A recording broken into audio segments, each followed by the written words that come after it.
Pardon me, I just came from night church, also known as the club, but I had a random thought. Earlier today, but I was so busy I could not get to it.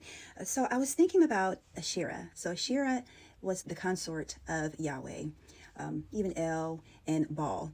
So she had like three husbands at one time. Okay, girl. She's mentioned a couple times, but she's demonized. So the reason why I was thinking about 𝐴𝐻ERA, it just sort of kind of like clicked to me. So we have 𝐴𝐻ERA, and she was represented by wooden poles or staffs, even trees. So I'm thinking about Moses. All of a sudden, Moses came into my head. And I'm envisioning Moses holding up the staff with a snake on it. Remember that in the Old Testament, where the snakes bit the people, and Moses took the staff with the snake on it, held it up, and told them to look at it, and they were instantaneously healed? Yeah, okay. And Moses, being one of the pioneers of the Old Testament, one of the founding fathers, if you will, he's one of those powerhouses. He's a man that is highly revered, but he's leaning on a staff. He's using a staff to heal. Oh, another instance, I almost forgot about this. When he returned to his homeland in Egypt, right? He grew up in the Pharaoh's house. He was taught by the best teachers, including the magicians, that taught him his magical craft.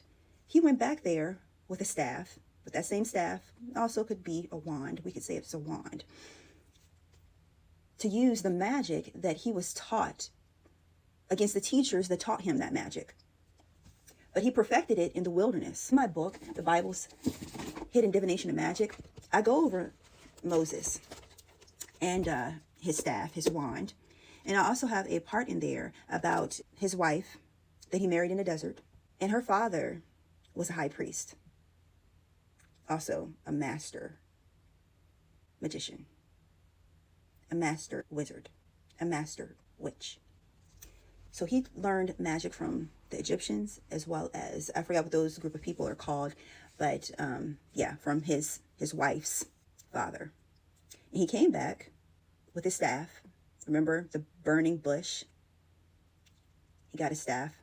He came back and he used that magic that he learned from Egypt, and he perfected in the wilderness. He came back and he used it against them.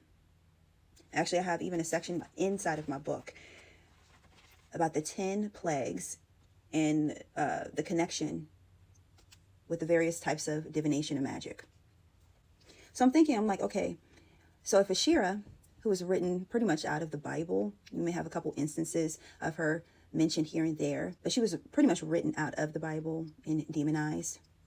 But however, if she is symbolized by a staff, a rod, a wand, a pole, and one of the pioneers of the Old Testament, the supposed author of the first 5 books, although he died before the books were written. Bruh. Anyways, wouldn't he be getting his power from the divine feminine? Actually, the divine feminine governs magic, mystic arts, the sacred sciences. I'm saying that behind all of the men in the Bible is a divine feminine that they're ciphering power from. And if Jesus died on a cross, which is wooden, a staff or a pole or a cross, depending on,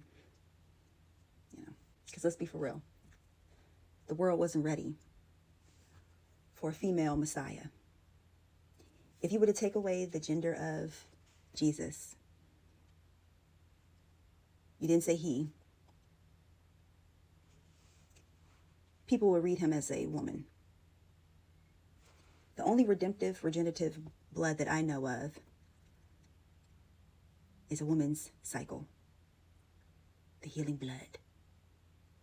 And they try to demonize that. But anyways, okay, all right. So you check out my latest book, The Bible's Hidden Divination of Magic, and I have, coming really soon, my latest book that I'm working on now, The Sacred Grail, Women and Goddesses of the Bible.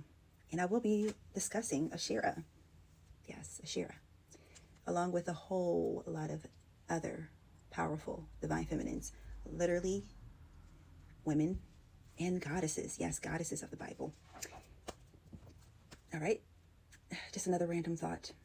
Many blessings. Peace.